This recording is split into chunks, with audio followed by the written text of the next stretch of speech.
कन्हैया जी अपने द्वारकापुरी जाने को तैयार हो जाते हैं। किशन कन्हैया जी का काम विजय की लीला आती है। भगवान रथ पर बैठते हैं, प्रणाम करते हैं, विदा लेते हैं और कन्हैया जी अपने द्वारिका जाते हैं। महाराज आज द्वारिका गए हैं महाराज, बहुत दिनों के बाद एक लंबा समय बिताया है यहाँ। वहां जाते हैं महाराज तो वहां उनकी 16,008 रानियां पटरानियां उनका इंतजार कर रही है महाराज, श्रृंगार करके।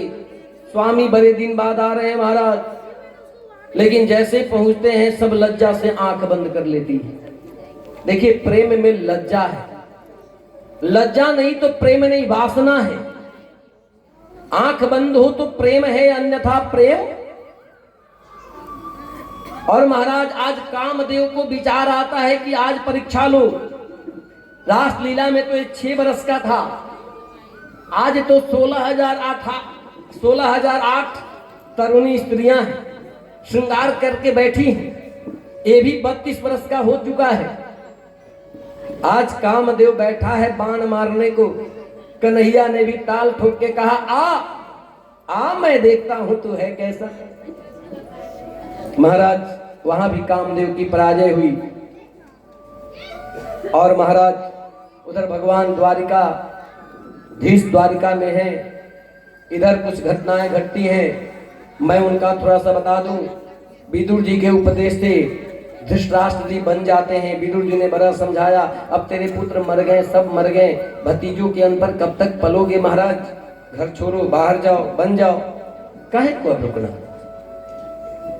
बड़ा समझाते हैं महाराज। धृतराष्ट्र बन चले जाते हैं अपनी पत्नी के साथ। महाराज 6 महीना बीत चुका है इस घटना का, कलयुग के प्रारंभ होने का। अब समय आने वाला है महाराज।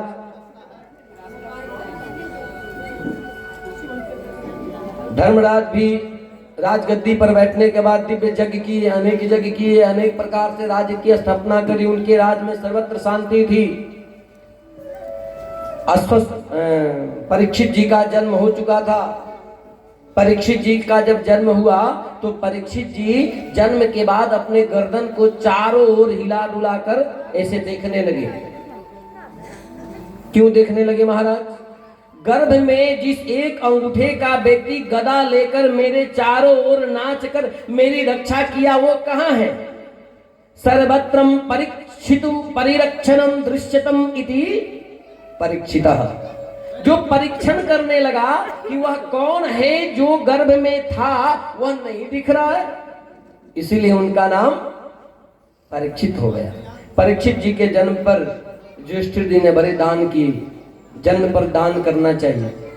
जन्म होना तो सूतक कब लगता है? जब नाल का छेदन हो जाए। नाल छेदन के पहले किया गया दान बड़ा पुण्यकारी है। पहले होता था, पहले तो अनेक संस्कार होते थे, अब नहीं होते। अब कलियुग का प्रभाव है महाराज। अनेक दान करने के बाद समय आया, युधिष्ठिर को कलियुग का लक्षण दिखने लगा। कलियुग के आने में अब 6 महीना ही शेष था। युधिष्ठिर की चिंता होने लगी। कैसी चिंता? अब हमें प्रयाण करना चाहिए, जाना चाहिए। और उधर अर्जुन द्वारिका गए थे। कृष्ण के कुछ दिन जाने के बाद अर्जुन को चिंता हुई तो चले मिला। अर्जुन वहां गए थे, अर्जुन लौटे नहीं थे। इधर युधिष्ठिर चिंता में है, पता नहीं अर्जुन कब आए। और महाराज उसी समय 4 भाई बैठकर इंतजार कर रहे हैं। उसी समय अर्जुन आते हैं द्वारिका से। अर्जुन आते हैं, अर्जुन बड़े उदास हैं, अर्जुन बोल नहीं रहे हैं। अर्जुन का आंखों से उनके आंसू की धारा बह रही है। धर्मराज युधिष्ठिर को चिंता होती है, किसी बुरे बात की आशंका। अरे अर्जुन रोते हो क्यों? क्या पीड़ा है अर्जुन? क्या किसी ने तुझे कष्ट दिया? तुम्हें किसी से प्रेम हुआ? किसी ने तुम्हें अपमानित किया? महाराज अनेक प्रकार से प्रश्न करते हैं। अर्जुन जोर से भैया को पकड़ते हैं और बोलते हैं, भैया सब कुछ लूट गया, सब बेकार हो गया। हम सबों को बचाने वाला, पालन करने वाला, संरक्षण देने वाला वसुदेव नहीं। 125 वर्ष की अवस्था प्राप्त कर वसुदेव अपने धाम को चले गए। बड़ा दुख हुआ। पांचों भाई पूरे रात वसुदेव को याद करते रहे, स्मरण करते रहे, उनके कृतियों को याद करते रहे कि हम पर कैसा कैसा भगवान की कैसी कैसी कृपा हुई, कैसी कैसी करुणा हुई। अपने चारों पांचों भाई बैठे हैं महाराज, याद करते हैं महाराज। युधिष्ठिर करते हैं अर्जुन याद करो दुर्योधन ने कैसा कपट किया। हम लोग जब वन में थे, पांचों पांडव जब वन में थे ना, उसी समय एक दिन एकादशी में दुर्वासा जी हस्तिनापुर आए और महाराज दुर्योधन ने एकादशी के दिन तो हस्तिनापुर में रखा, लेकिन द्वादशी का जब पारण आया तो दुर्योधन ने कपट किया। और दुर्योधन ने कपट करके विचार किया कि अगर दुर्वासा जी को पांडवों के पास भेज दें, कुछ खिलाने को नहीं मिलेगा और परिणाम क्या होगा, ये श्राप देंगे। दुर्योधन ने कहा दुर्वासा जी से कि महाराज आप बड़े अच्छे एकादशी को रुके, लेकिन मेरी इच्छा है, मेरे पांचों भाई पांडव वन में हैं, मैं चाहता हूं कि द्वादशी का पारण अगर आप उनके पास करें, उनको कुछ आशीर्वाद दें, उनका दुख दूर हो महाराज। दुर्वासा जी इस कपट को समझे नहीं महाराज, और दुर्वासा जी 10,000 ऋषियों के साथ वन में पहुंच गए महाराज। और उधर द्रौपदी के पास एक अक्षय पात्र था जो सूर्य भगवान से मिला था। बोलो भक्तवत्सल भगवान की। और मैं थोड़ा देर चुप हो जाऊं तो आप लोग कुछ हरे राम तो करते रहो मन में, है ना, काहे को चुप बैठे हो, है ना। एक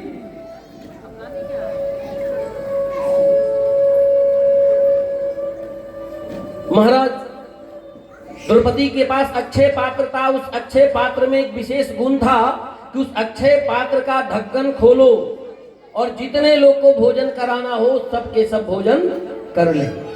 लेकिन सबसे अंतिम में भोजन करती थी द्रौपदी, और जब द्रौपदी भोजन कर ले तो अक्षय पात्र बंद हो जाए, यानी उसमें कुछ भी बचता नहीं था।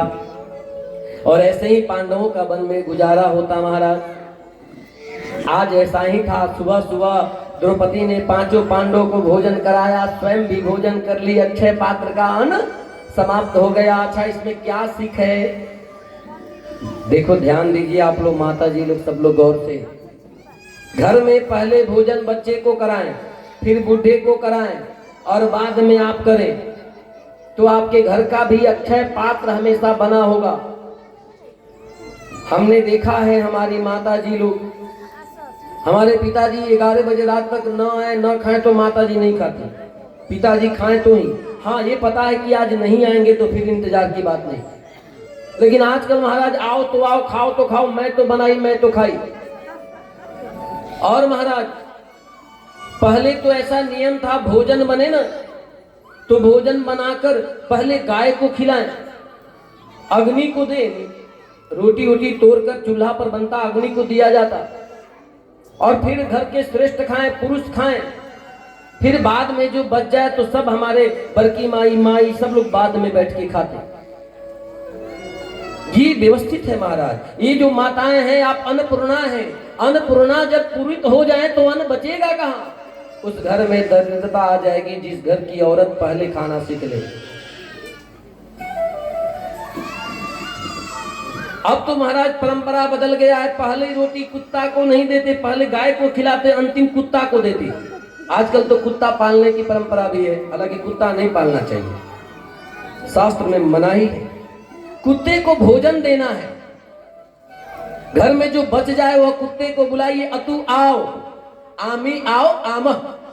2 जुड़वे कुत्ते को बुलाकर 2 ग्रास देने से घर की दरिद्रता नष्ट होती है, पालने की व्यवस्था नहीं है महाराज। अब तो नियम हो गया कि गाय वाली रोटी जाती नहीं, आटा ओटा सान के रखे हैं लोहिया वोहिया बनाकर, बेचारे पति देव जी ड्यूटी से आए, रोटी बनाए, गरम गरम पहला रोटी पति देव को खिलाए। किसका हिस्सा, गाय वाली। समझ ही गए होंगे आप लोग क्या कहना चाह रहे हैं। और महाराज तो पति गाय वाली हिस्सा खाकर कैसी प्रवृत्ति बनेगी, गाय वाली। आज बेचारे पुरुष देव लोग गाय ही है महाराज, जो कहे हूं। महाराज एक तो बड़े संत टाइप के व्यक्ति थे। एक बार कहीं सभा में बैठे थे, लोगों ने उनसे कहा कि महाराज आपके गुरु कौन है? उन्होंने कहा भाई हमारे तो एक ही गुरु। कौन? बोले बस गुरु तो मेरी बस पत्नी ही है। हाँ कैसे? बोले महाराज मेरे कौन से रिश्तेदार अच्छे हैं कौन बुरे हैं ये ज्ञान मुझे कौन दिया? पत्नी। घर में धन कैसे छुपा के रखना है ज्ञान कौन दिया? पत्नी। मां को कब घर से निकालना है, पिता से क्या छुपाना है ज्ञान कौन दिया? पत्नी। बोले महाराज सारा संसारिक ज्ञान तो पत्नी महारानी ही दी है महाराज, तो गुरु तो वही हो गई। महाराज मैं बुरा हूं, मैं बेकार हूं, अब मुझे जीने नहीं आ रहा है, ये ज्ञान भी देने वाली वही है महाराज। और कुछ तो इतनी ज्ञानी है कहेंगी बापे दादा वाला न सीख के गधा बनोगे। अरे तो तेरा सीखे, खूनवा है बाप का मैया का तो सीखे तेरा। ऐसी ऐसी गुरु बनती है। और ऐसे लोगों को, आप लोगों को मैं नहीं कहता, लेकिन ऐसी जो हैं, आप चाहे शंकर जी पूजो, दुर्गा जी पूजो, एकादशी करो, प्रदोष करो, बट सावित्री करो, नरक छोड़कर कहीं नहीं जाएंगे और आप पूरी जिंदगी कष्ट भोगेंगे। सास ससुर का सम्मान करिए, अगर वह बूढ़ी भी हैं, मूर्ख भी हैं, उन्हें बोलने नहीं आता तो भी उनका सम्मान करो। महाराज दुर्वासा जी पहुंच गए। महाराज पहुंचे, जाकर बोले पांडवों से धर्मराज भोजन कराना है। महाराज धर्मराज तो चिंतित हो गए, अब हुआ कल्याण। लेकिन महाराज भगवान को स्मरण करके और बोले ठीक है महाराज स्नान करो आप। देखिए 5 लोग की भोजन की बात होती तो चल जाता, 10,000 लोग पहले घर में 5-10 अतिथि आ जाए तो 12 बजे भी खाना बन जाए। अब कहीं 10 बजे अतिथि आ जाए तो पत्नी महारानी क्या कहेंगी? महाराज मैं तो गेट ही नहीं खोलूंगी। ऐसा कोई समय है? फोन करके आना चाहिए, सूचना देकर आना चाहिए, अभी हम 10 बजे भोजन कराए हो। ऐसे मूर्ख लोग हैं, टपक जाते हैं। अरे महाराज कोई आपके पास आता नहीं, आज किसको अन्न की कमी है? आप बताओ कोई ऐसा है जिसके घर में खाना ना हो? आज लोग बिना खाए नहीं मरते, खा के मर जाते। आपके यहाँ कोई अन्न खाने नहीं जाता। कोई व्यक्ति 3 कारण से जाता है, अभाव में, प्रभाव में या सद्भाव में। अगर वह अभाव में आया है तो मदद करो, प्रभाव में आया है तो मदद करो, और सद्भाव में आया है तो हृदय से मिलाओ, लगाओ, प्रेम करो। पहले तो यज्ञ में लोग कितने दिन रुकते थे घर में, अब तो सुबह आए शाम में चले जाएं, और फिर भी आप इतने घबराते हो। घर गंदा हो जाएगा, बिछावन गंदा हो जाएगा। ये भाव है अतिथि सेवा का। अतिथि देवो भव। अब तो विचार हो गया अतिथि लेवो भव। अतिथि कब आओगे, अब बेचारे कब जाओगे। आने से पहले लोग पूछते हैं टिकट कब का बना है जाने का। यही विचार, आप जरा विचार छोड़िए, आप तो आ गए हैं, आप लोगों के यहाँ से जाने का टिकट कब है? किसी को पता है? हाथ उठाए। यहाँ से जाने का टिकट कब है? कोई कंफर्मेशन? महाराज लाइफ वेटिंग में है, कब कंफर्म हो जाएगा चले जाओगे, तब सोचोगे भक्ति करूं। अरे काहे को भक्ति? इसलिए आप समझे कल मेरा टिकट कंफर्म हो जाएगा, आज ही है, आज ही भगवान में लगो। महाराज दुर्वासा जी स्नान करने गए और इधर द्रौपदी को चिंता हो गई। पत्नी है ना, गृहस्थी संभालती है, चिंता तो होगी ना। घर में पत्नी अगर व्यवस्थित हो तो पुरुषों को चिंता नहीं होती। महाराज द्रौपदी सोची हारे का सहारा श्याम हमारा। द्रौपदी भगवान को याद करती है। महाराज भगवान उधर जल पीने को है, रुक्मिणी जी जल लाई हैं, और उसी समय द्रौपदी जी भगवान को याद करती हैं, बुलाती हैं, अब तो आओ तुम ही लाज बताओ। कृष्ण आओ आओ, कृष्ण आओ आओ, कृष्ण आओ आओ, कृष्ण आओ आओ। हम चुप हो जाए तो आप सब गाओ गाओ। हम गए, गाओ सब, जाइए प्रेम से। कृष्ण आओ आओ, कृष्ण आओ आओ, कृष्ण आओ आओ, कृष्ण आओ आओ। मेरे रसोई की लाज बचाओ प्रभु, मेरे रसोई की लाज बचाओ प्रभु। कृष्ण आओ आओ कृष्ण आओ आओ ओ कृष्ण आओ आओ कृष्ण आओ आओ। मेरे भोजन की लाज बचाओ प्रभु मेरे भोजन की लाज बचाओ प्रभु। यह द्रौपदी जी बंदन करती हैं, भगवान को बुलाती हैं और कहती हैं महाराज पधारे हैं भोजन पे दुर्वासा जी। पधारे हैं भोजन पे दुर्वासा जी। पधारे हैं भोजन पे दुर्वासा जी। पधारे हैं भोजन पे दुर्वासा जी। संग में लाए हैं 10,000 ऋषि। संग में लाए हैं 10,000 ऋषि। एक दो नहीं आए महाराज, 10,000 के साथ आए हैं। और द्रौपदी कहती है महाराज कन्हैया आज नहीं आओगे तो जानते हो ना क्या होगा, बहुत बुरा होगा। महाराज द्रौपदी जी कहती है महाराज अगर आज उनको भोजन न मिले तो महाराज बड़ा भयंकर हो जाएगा। द्रौपदी जी कहती हैं जो न मिले उनको भोजन प्रभु। जो न मिले उनको भोजन प्रभु। जो न मिले उनको भोजन प्रभु। जो न मिले उनको भोजन प्रभु। साप दे देंगे हमको भयंकर प्रभु। साप दे देंगे हमको भयंकर प्रभु। कृष्ण आओ आओ कृष्ण आओ आओ कृष्ण आओ आओ कृष्ण आओ आओ। शरण में तेरी मुझे बचाओ प्रभु। शरण में तेरी मुझे बचाओ प्रभु। कृष्ण आओ आओ कृष्ण आओ आओ कृष्ण आओ आओ कृष्ण आओ आओ। मेरे भोजन का लाज बचाओ प्रभु। मेरे भोजन के लाज बचाओ प्रभु। और जैसे ही द्रौपदी बुलाई महाराज किशन कन्हैया लाल रुक्मिणी का वह जल छोड़ के दौड़ पड़ते हैं। और महाराज द्रौपदी की प्रार्थना समाप्त होती है, दरवाजे पर खट। द्रौपदी ने दरवाजा खोला चट, फिर सामने कन्हैया, द्रौपदी की आंखों में आंसू। कन्हैया जी हथेली से आंसू पूछते हैं, बोलते हैं द्रौपदी काहे को रोती हो? अरे मैं बड़ा भूखा हूं, भूख लगी है, अरे व्यवस्था हो तो कुछ करो। लो भाई बुलाया भोजन की ही समस्या, आने वाला भी भोजन ही मांगे। और भगवान चट गए और द्रौपदी के उस अक्षय पात्र को उठा लिए महाराज। और भगवान ने देखा तो उसमें एक साग, पालक इत्यादि एक साग का छोटा सा टुकड़ा महाराज। वेदव्यास जी लिखते हैं द्रौपदी साकमास्वाद, द्रौपदी साकमास्वाद त्रिलोकी जेन कल्पिता। द्रौपदी के उस साग के स्वाद को ग्रहण किया भगवान ने महाराज, उस साग को लेकर खाया और परिणाम क्या हुआ? तज्जीव ब्राह्मणो रैके साक्षी ब्रह्मेव नो हरि।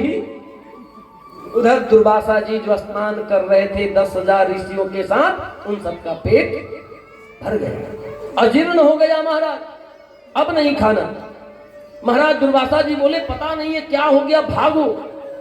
अब कैसे कहें, किस मुंह से नहीं खाएंगे, भोजन बना होगा।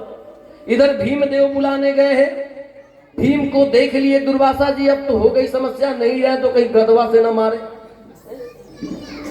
दुर्वासा जी ने भीम से पहला प्रश्न किया, अच्छा भीम ये बताओ तुम्हारे यहाँ कोई आया है क्या? हाँ। कौन आया है? लगता है कृष्ण आया है। हाँ। ओ दुर्वासा जी ने कहा कि देखो दुर्योधन ने छल से तुम्हारे पास मुझे भेजा था, मुझे क्षमा करो और मैं वरदान देता हूँ, आशीर्वाद देता हूँ कि जल्दी ही तुम सब अपने राज्य को, वैभव को प्राप्त करोगे। बोलो महाराज भक्त वत्सल भगवान की जय।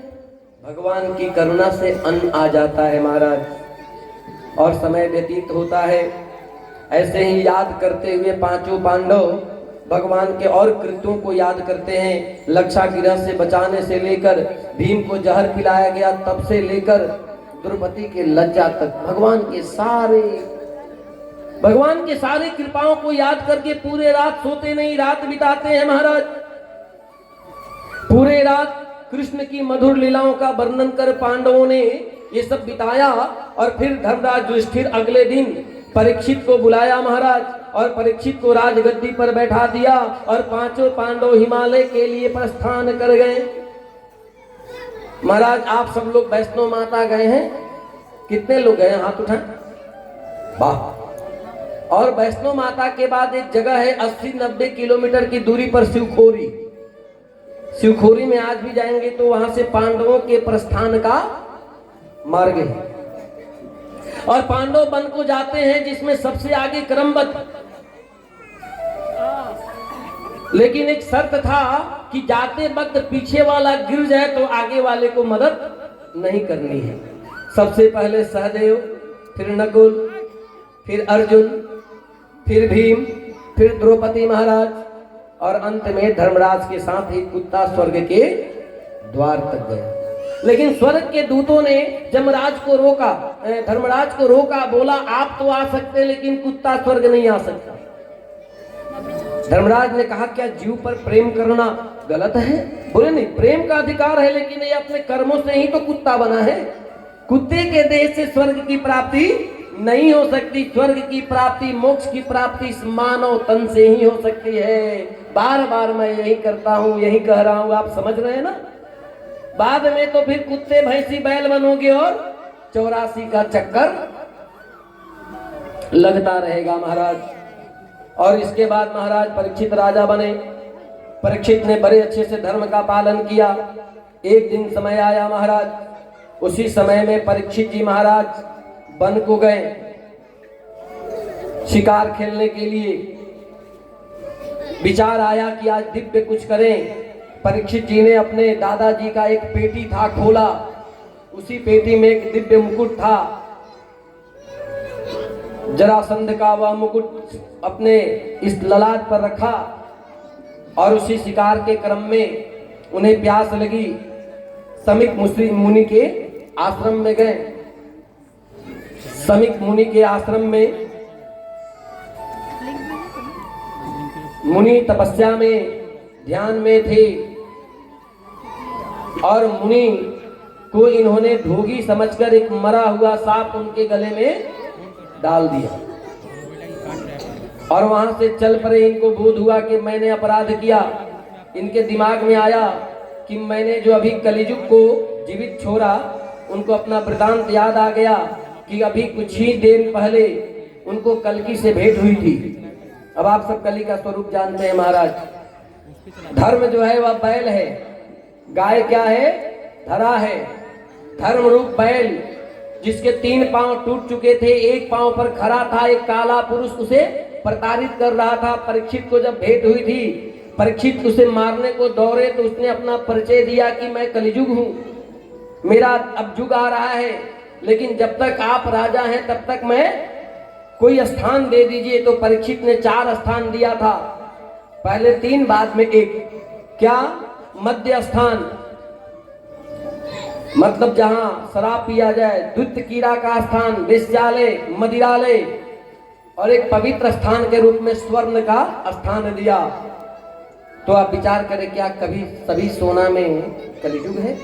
नहीं। पाप से अर्जित जो सुवर्ण है उसमें कलिजुग है, पुण्य से अर्जित सुवर्ण में कलिजुग नहीं है, उसमें तो नारायण है।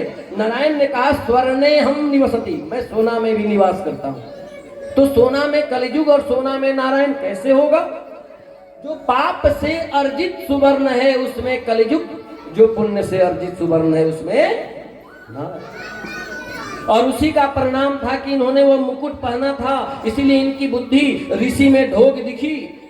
इन्होंने मरा सर्प डाला, ऋषि का पुत्र श्रृंगी, जिसे पता चला कि राजा ने मेरे पिता के साथ मजाक किया, इसलिए श्रृंगी ने श्राप दिया, जाओ आज के 7वें दिन बाद तुझे तक्षक नामक नाग काटेगा और उसी नाग के काटने से तेरी मृत्यु हो जाएगी। महाराज और जब महाराज परीक्षित को इस सांप का पता चला, महाराज आपको पता चले 7 दिन बाद मर जाना है तो आप क्या करोगे? महाराज सोचोगे बेटा को सिखा दे, बेटी को सिखा दे, विवाह कर ले, धन कर ले, LIC का सर्टिफिकेट, डॉक्यूमेंट वेरिफिकेशन, जो भी कागज पत्तर सब दुरुस्त करने में लगोगे महाराज। लेकिन परीक्षित जी को जब ज्ञान हुआ कि आपसे 7वें दिन मेरी मृत्यु हो जाएगी, महाराज दुखी हो गए, अन्न छोड़ दिया, जल छोड़ दिया, राज्य छोड़ दिया, इसलिए नहीं कि मरने वाला हूं। चले गए गंगा किनारे। क्यों? क्योंकि परीक्षित जी को ये आया कि अब तक तो मैंने उस परमात्मा को देखा ही नहीं जिस परमात्मा ने गर्भ में आकर मेरी। परीक्षित जी ने सोचा मैंने तो मृत्यु की तैयारी ही नहीं की है, मैं मरूं बिना तैयारी का तो क्या होगा? महाराज अब तो मेरे पास 7 दिन समय है मृत्यु की तैयारी करने का, मरण को सुधारने का समय 7 दिन। अच्छा आप विचार करो, आपके पास क्या ये 7 दिन का गारंटी कार्ड है? 7 डेज का गारंटी कार्ड है? आप कल जाओगे कि परसों जाओगे, कब जाओगे, क्या भरोसा? क्या भरोसा है इस जिंदगी का? साथ देती नहीं है किसी का महाराज। परीक्षित जी महाराज इस बात से डर गए कि मैं अपनी मृत्यु को कैसे संवारूं, उस परमात्मा को कैसे पाऊं जिस परमात्मा ने मुझे जीवन दान दिया। और यही विचार करके महाराज परीक्षित जी अनशन व्रत ले लिए महाराज, और चले गए महाराज गंगा किनारे, और वहीं पर आसन लगाकर बैठ गए। और महाराज जब ऋषियों को पता चला कि परीक्षित जी अनशन पर बैठे हैं महाराज, उनका मरण नजदीक आ गया, तो सब लोग मिलने आए उनसे। कौन कौन आए महाराज? वहीं आए अत्रि वशिष्ठ च्यवनश्च सिद्धा। अत्रि जी आए, वशिष्ठ जी आए, च्यवन ऋषि आए, है ना, अरिष्टनेमी आए, भृंगु आए, अंगिरा आए, और कौन है महाराज? पराशरो गाधिसुतो, पराशर जी आए, वेदव्यास जी आए, वाल्मीकि जी आए, इस सारे ऋषि, मेधातिथि देवल, मेधा जी आए, देवल ऋषि आए, और कौन है? भारद्वाजो गौतमो पिपलाद, भारद्वाज ऋषि, गौतम ऋषि, पिपलाद ऋषि। ऐसे 25 ऋषियों का नाम है। 25 ऋषि महर्षि आ गए। और महाराज परीक्षित जी ने सबसे एक ही बात कहा, इसमें से कौन है जो मुझे 7 दिन में उस परमात्मा का साक्षात्कार करा दे? किसी की हिम्मत नहीं, किसी ने ये नहीं ठोक के कहा मैं करा। महाराज वहीं परीक्षित जी बैठे हैं, शुद्ध उद्देश्य लेकर मुझे उस परमात्मा को पाना है, उस परमात्मा का ध्यान करते हैं महाराज, और प्रार्थना करते हैं मन ही मन, भगवान नजर दो हम पर, करुणा करो, रखना तू हम पे नजरिया, मेरे गिरबर सांवरिया, रखना नजरिया ओ मेरे गिरधर सांवरिया। जिसके सांवरिया ना हो गिरवर वो मत गाओ, अपने मुंह को फेविक्विक से चिपकाओ। महाराज एक दिन एक महिला बिल्कुल चुप थी, पूरे दिन कुछ नहीं बोली। शाम में पिताजी आए, पूरे रात चुप, दिन चुप। बड़ा आश्चर्य हुआ कि आज पत्नी चुप काहे है। बेटे से पूछा, बेटा क्या बात, तेरी माँ आज पूरा चुप है? बेटा ने बोला, पिताजी गलती से लिपस्टिक के जगह फेविकिस्ट दे दिया। और माता जी लगा ली, चुप हो गई महाराज। तो जो लोग फेविकिस्ट लगा के आए हो चुप रहे। वे बाप समझिए बेटा को कितना पारितोषिक दिया होगा, पीठ ठोक कर, वाह बेटा आज तो सुकून से जीने दो, नहीं तो दिन भर में पता नहीं कितने बार खानदान तराए होंगे। वैसी ज्ञानवान मिल जाए तो सीताराम कहो महाराज, रखना तू हम पे